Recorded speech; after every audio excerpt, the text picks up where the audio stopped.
अस्सलामुअलैकुम रहमतुल्लाह। उम्मीद कि आप सब खैरियत से होंगे। एक बार फिर मैं जहांगीर सर आप तमाम लोगों का अलिफ लाम मीम चैनल पर इस्तकबाल करते हैं। अजीज तलबा और हम उम्र साथियों, मैं आज 12वीं क्लास का जो टॉपिक लेकर के आए हैं, बहुत ही मज़ेदार तरीके से आपके बीच में हम अभी थोड़ी देर अपनी बातों को निसाब के अकॉर्डिंग रखने की पूरी कोशिश करेंगे। 12वीं क्लास का जो हम निसाब पढ़ा रहे हैं अभी, इसके अकॉर्डिंग मौलाना अबुल कलाम आज़ाद साहब के बारे में हम पढ़ा चुके हैं, खतूत नवेसी के बारे में। उनकी पूरी जिंदगी आपको एक वीडियोस में मैंने समोया हुआ है। आप आराम से चैनल पर जाकर के प्ले लिस्ट में 12वीं क्लास का जो निसाब है उसमें आप देख सकते हैं। इसके अलावा उसी प्ले लिस्ट में ग्रामर के ढेरों सारे वीडियोस हैं, आप वहां से दस्तयाब कर सकते हैं, आप उससे फायदा हासिल कर सकते हैं। आज मैं जिस मौजू को लेकर के आपके बीच में हाजिर हूं, मौलाना अबुल कलाम आज़ाद साहब के जो खतूत का मजमुआ है, यानी गुब्बारे खातिर।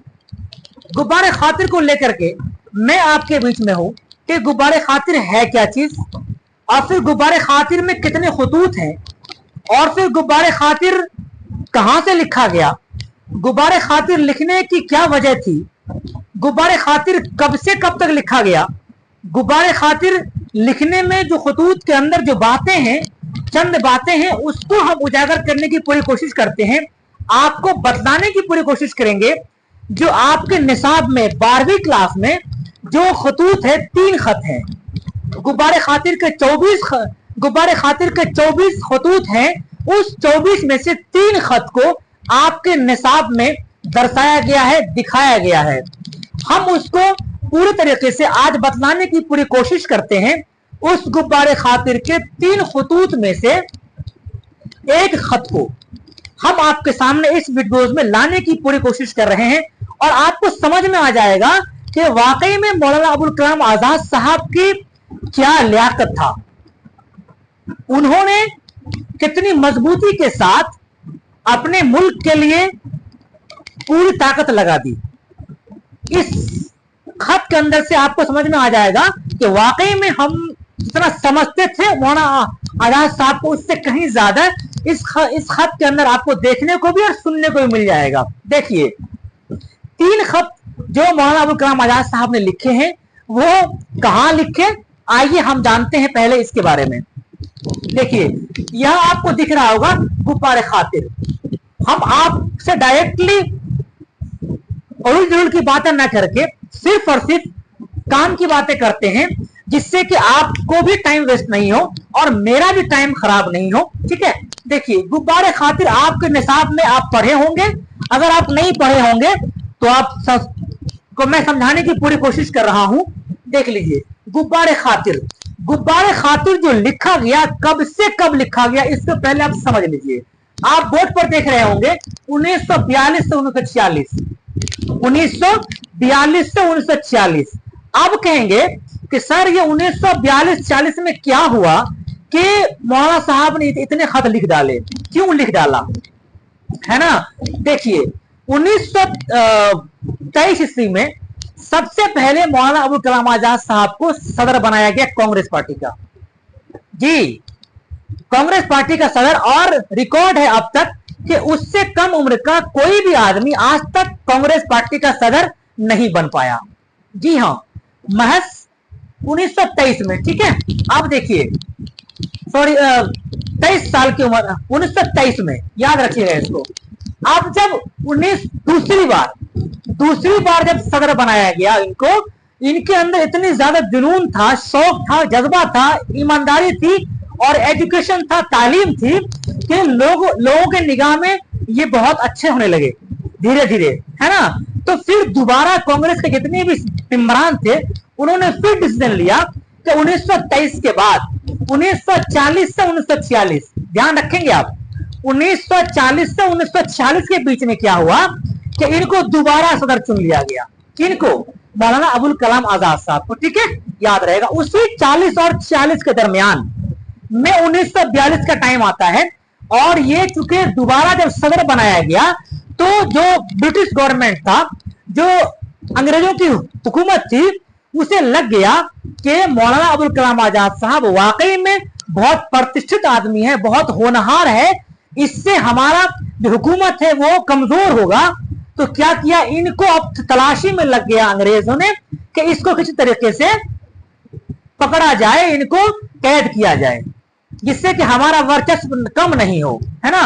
और यही दिमाग लगाया अंग्रेजों ने, ब्रिटिश हुकूमत ने। फिर क्या हुआ, ये चूंकि ये सदर थे, इसी सदर के दरमियान में 1942 ईस्वी में क्या होता है कि ये जाते हैं कांग्रेस कमेटी के कार्यकारिणी समिति की बैठक हो रही होती है महाराष्ट्र में, ठीक है। वहां जा रहे होते हैं, और जब वहां जा रहे होते हैं तो रास्ते में ही 1942 का टाइम होता है, क्योंकि उस टाइम में क्या चल रहा होता है, उस टाइम में चल रहा होता है भारत छोड़ो तहरीक, जी, भारत छोड़ो आंदोलन 1942 में, ठीक है। 1942 में भारत छोड़ो आंदोलन चल रहा होता है। उस टाइम में मौलाना अबुल कलाम आजाद साहब दिल्ली से मुंबई जा रहे होते हैं। आप बिल्कुल ध्यान से सुनिए, अगर आप ध्यान से सुन लेंगे ना तो मेरी गारंटी है कि दोबारा आप कभी नहीं भूलेंगे मेरी बातों को। ये मैं कह रहा हूं, ये मुझे उम्मीद है कि मैं इस तरीके से आपको लाशऊर में बैठाने की कोशिश कर रहे हैं कि आप भूलेंगे ही नहीं बातों को। लेकिन एक शर्त है कि पूरे इत्मीनान के साथ, पूरे मुस्तहकम के साथ, मजबूती के साथ आप बैठ करके सुने मेरी बातों को सिर्फ, ठीक है। चलिए, उस वक्त में 1942 में क्या होता है, भारत छोड़ो तहरीक, ये ऑब्जेक्टिव पूछता है कभी कभी, पिछले ही बार पूछा जस्ट 2024 में ये क्वेश्चंस आए हैं ऑब्जेक्टिव में कि भारत छोड़ो तहरीक कब हुआ था, 42, 45, 44, 45। तो अब आपको मालूम हो गया होगा कि मौलाना अबुल कलाम आजाद साहब भारत छोड़ो तहरीक के टाइम में वो दिल्ली से मुंबई जा रहे थे, भारतीय राष्ट्रीय कांग्रेस कमेटी का कार्यकारिणी मीटिंग चल रही थी, मीटिंग होनी थी, उसमें वो जा रहे थे। तो अंग्रेजों को पता चल गया था कि मौलाना अबुल कलाम आजाद साहब दिल्ली से मुंबई आ रहे हैं, महाराष्ट्र आ रहे हैं। तो क्या किया उन्होंने, महाराष्ट्र में जैसे ही पहुंचे मौलाना साहब को वहां पर कैद कर लिया गया। कब, 1942 में। और वही महाराष्ट्र में एक जगह है किला अहमदनगर, जी हाँ। अब आप पहुंचे, मैं असल आपको मुझे यहां पहुंचाना था कि ये किला अहमदनगर कहां है, जी, किला अहमदनगर कहां है, महाराष्ट्र में है। अब याद रहेगा ना। तो 1942 में वो भारत छोड़ो आंदोलन के समय में वक्त में कहां जा रहे थे, वो महाराष्ट्र जा रहे थे, उसी दरमियान में उनको कैद कर लिया गया अंग्रेजों के जरिया, ठीक है। चलिए, अब क्या होता है, जब ये कैद हो गए तो इन्हें लगा कि अरे भाई, चूंकि ये वो हस्ती थे जिसको सिर्फ महज 15 साल की उम्र में उनके वालिद मोहतरम ने एक कमरा दिया हुआ था और कहा था कि आपको यहां से इनकलाब लाना है, जी। इतने ईमानदार औलाद अल्लाह ने दिया था उनको कि उसको उनके वालिद मोहतरम ने कहा कि ये कमरा बेटा आपका है, इस कमरे से आपको इनकलाब लानी है अपने मुल्क के अंदर। सोचिए अब जरा। लेकिन औलाद भी वैसे ही था, ईमानदार, हॉनेस्ट। क्या किया पता है आपको, महज 15 साल के, मैंने पढ़ा दिया आपको, 15 साल की उम्र में लिसानुल सिद्क़ रिसाला निकाल लिया, है ना। ये ईमानदारी थी उनके अंदर। तो ये बातें हम पढ़ा चुके हैं, अब हम इसकी बात करेंगे। तो ये जब कैद कर लिए गए तो इनको लगा कि मैं अब क्या करूं, क्योंकि पढ़ाई का बहुत शौक था। इस खत के अंदर यानी जो खत लिखा गया था 29 अगस्त को, कब लिखा गया था, 29 अगस्त 1942 को, 1942 में, यानी भारत छोड़ो तहरीक चल ही रही थी और इन्होंने खत लिखा था। जब जेल में बंद कर दिया गया इनको, तो यहां से अपने दोस्त को खत लिखना शुरू किया इन्होंने।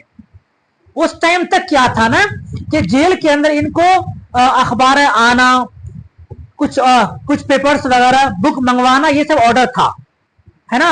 कि चलो स्टार्टिंग पीरियड है, जो चीज ये कहते थे बाहर से कुछ लोग मिलने आते थे तो वो लेकर के आते थे, कौन, मौलाना आजाद साहब के पास। लेकिन कुछ दिन के बाद क्या हुआ, अंग्रेजों को लगा, जेल के जो अंदर ऑफिसर्स थे उनको लगा कि भीड़ तो बहुत ज्यादा हो रही है, इनकी वजह से लोग बहुत मिलने आ रहे थे इनसे, मुतहर्रिक लोग थे, जाने माने लोग थे।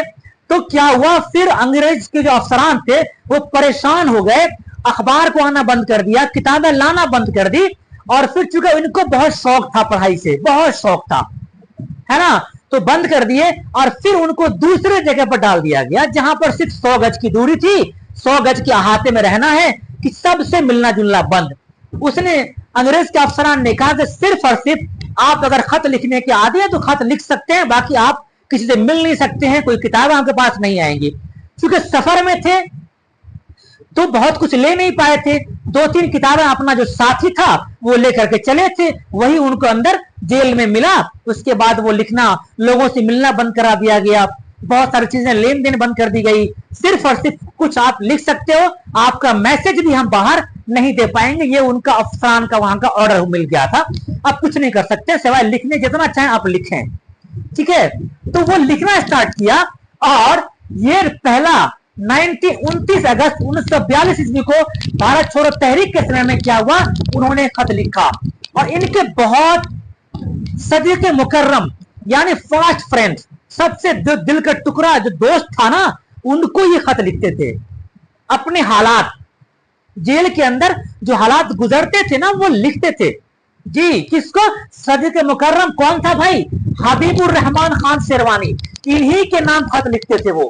याद रखिए आप, ऑब्जेक्टिव में पूछता है कि मौलाना अबुल कलाम आजाद किसके नाम अपना खत लिखा करते थे।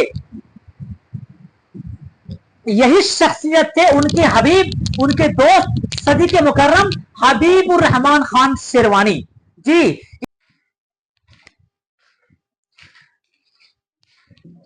तो मैं ये कह रहा था कि हबीबुर रहमान साहब शेरवानी के नाम से जो खत लिखा इन्होंने, उसमें कब 29 अगस्त 1942 को, इस खत में क्या लिखा उन्होंने, हम उसकी बात करने की थोड़ी सी कोशिश करेंगे। देखिए, जब ये इन्होंने खत लिखा तो अपने हालात लिखे होंगे, लेकिन उसके अंदर कुछ बातें ऐसी हैं जो हम लोगों को भी सीखने की जरूरत है।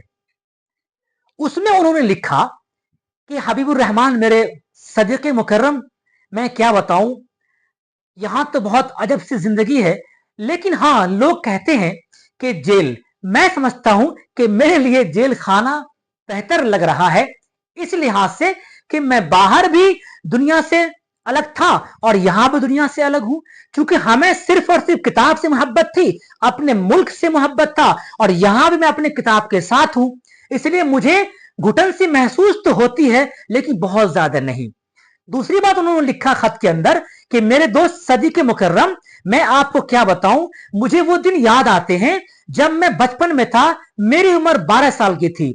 मेरे वालिद मोहतरम ने मुझे अपने जो वहां के उनके पास जो नौकर हुआ करते थे, उनको साथ धराया करते थे कि बेटा जाओ और तफरीह करके आओ, है ना।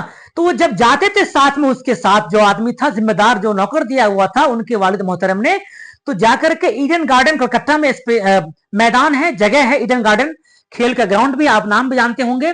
तो वहां पर एक जगह था और उस जगह का नाम पता है क्या था?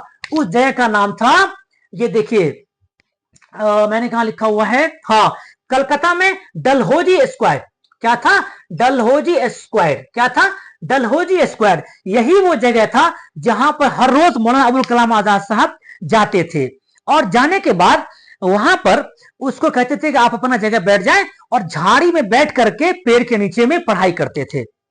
जाते थे घूमने के लिए, उसके वालिद मोहतरम कहते थे कि जाओ और थोड़ा तफरीह करके आओ। तो जाते थे तफरीह के गर्ज से, लेकिन वहां जाकर के कहते थे कि आप घूमो, मैं थोड़ा पढ़ता हूं। तो मौलाना अबुल कलाम आजाद साहब वहां झाड़ी में बैठ करके और पढ़ाई करते थे। उनके जो साथ में आए थे आदमी, वो बहुत परेशान होते थे जी, वो बहुत परेशान होते थे, और वो कहते थे, ये देखिए, खादिम था हाफिज वलीउल्लाह साहब, उनको खादिम यानी नौकर दिए हुए थे हाफिज वलीउल्लाह साहब। हाफिज वलीउल्लाह साहब कहते थे कि आप तो घूमने के लिए आए हो ना, तफरीह करने आए हो, तो पढ़ते क्यों हो? जब पढ़ना ही है तो घर में बैठ के पढ़ो, यहां पे क्यों पढ़ते हो? लेकिन ये कहते थे आप नहीं समझ पाएंगे, मुझे पढ़ने का, मैं कहीं पढ़ रहा हूं।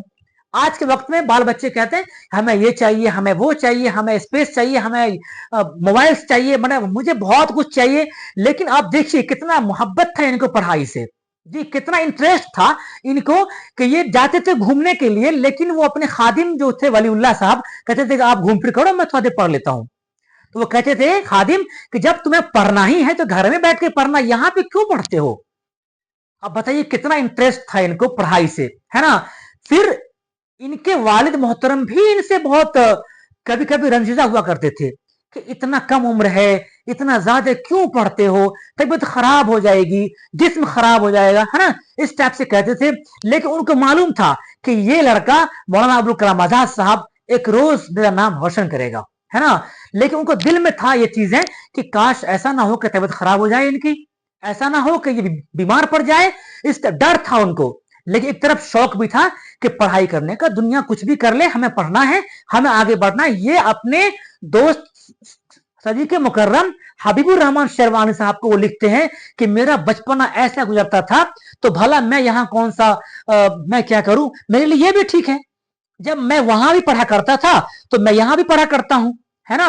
तो इस टाइप से वो लिखा उसमें बड़ी अच्छी बात है, अजीब चीज कहानी ये खत के अंदर बात है, लिखा इन्होंने वाकई लाजवाब है, दिल को झंझोड़ने वाला है। कि हम लोग यूं समझते हैं आज के डेट में कि भाई क्या करना, थोड़ा पढ़ लेते हैं काम चल जाएगा, लेकिन आप देखिए उनका बचपना कैसा गुजरा, उनकी सोच क्या थी। उनको लग रहा था कि हमें सिर्फ और सिर्फ अगर कोई मंजिल को पार कर सकता है तो मेरी किताबें हैं।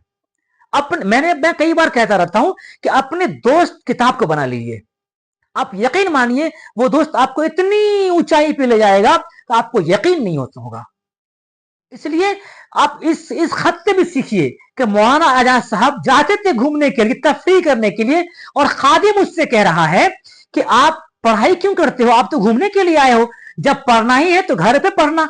इतना शौक था पढ़ाई करने का उनको, ठीक है। चलिए, तो फिर ये किताब है जो यही सब बातें उस किताब के अंदर लिखी हुई हैं जो वाकई झिझोड़ने वाली है।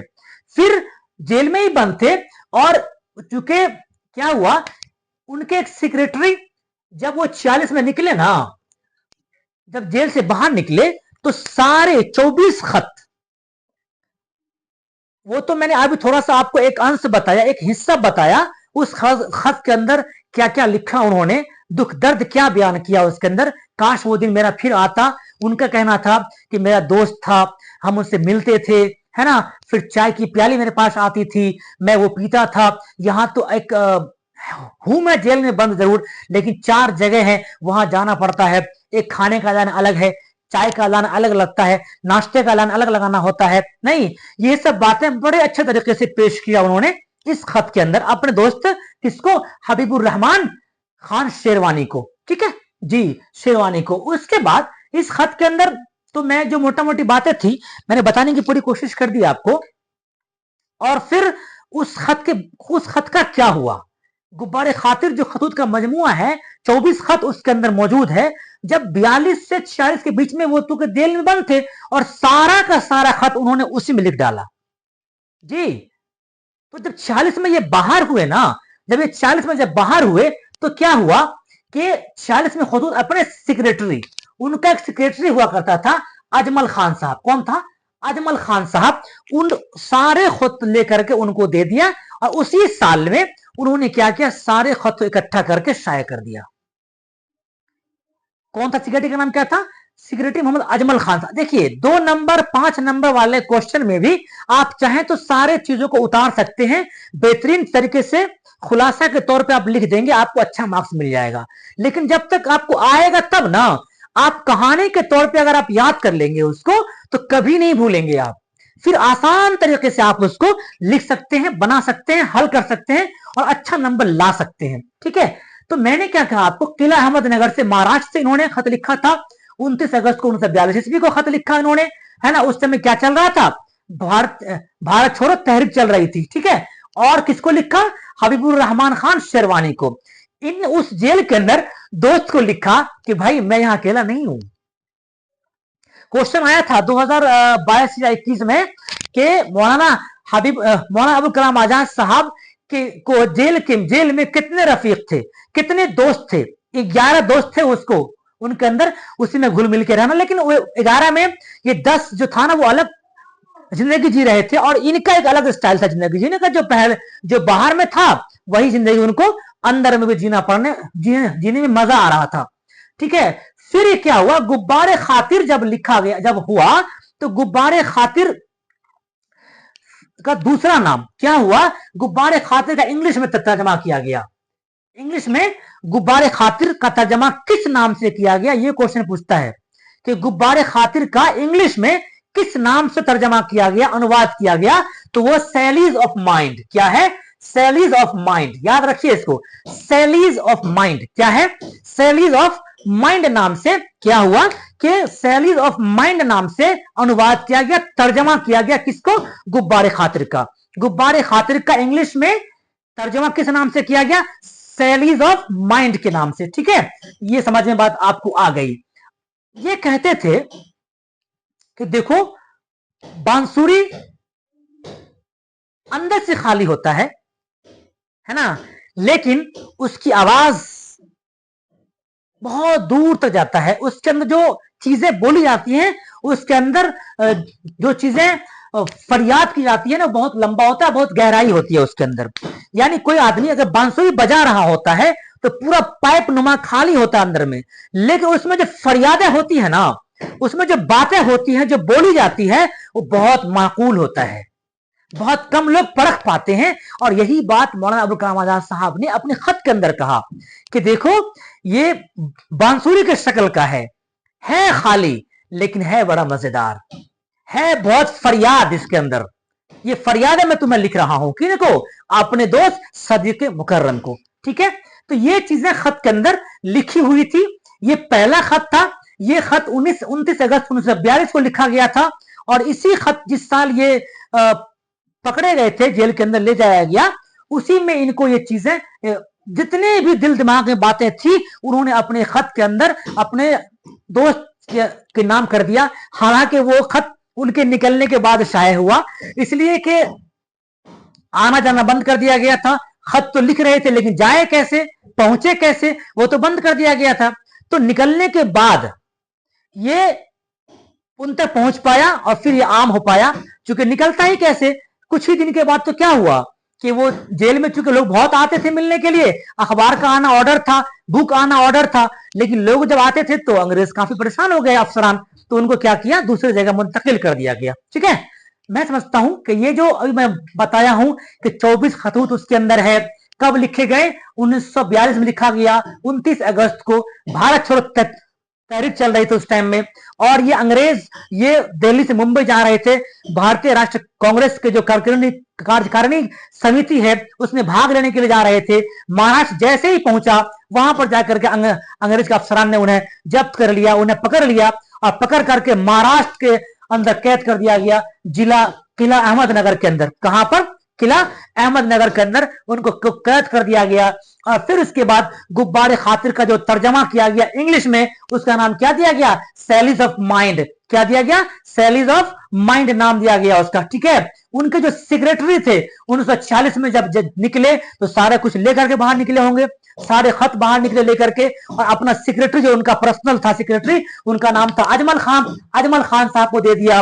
और उसी साल 1946 में ही, 1946 में ही उस सारे गुब्बारे खातिर जितने खतूत थे, सबको शाया किया गया। ठीक है, हमें लगता है कि शायद आप इस पहले खत के बारे में समझ गए होंगे। हम कल आपको दूसरे खत के बारे में जरूर आपके बीच में लाने की पूरी कोशिश करेंगे।